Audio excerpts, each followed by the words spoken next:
میرے نبی پاک صلی اللہ تعالیٰ علیہ وسلم نے فرمایا شعبان میرا مہینہ ہے، رمضان میرے رب کا مہینہ ہے۔ اتنی برکتوں والا مہینہ، اتنی شانوں والا مہینہ ماہ رمضان، آپ نے کچھ باتوں کا بڑا ہی خیال رکھنا ہے۔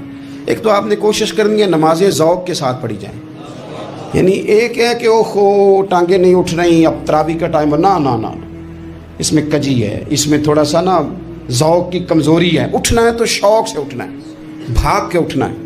آپ نے مسجد کے ساتھ دلچسپی پیدا کرنی ہے، کوشش کرنی ہے مسجد کی صفائی بھی رمضان میں ہمارے ہی سے ہی آئے۔ اپنے علاقوں کی مساجد کی صفائی، نماز شوق سے پڑھنی ہے، شوق سے۔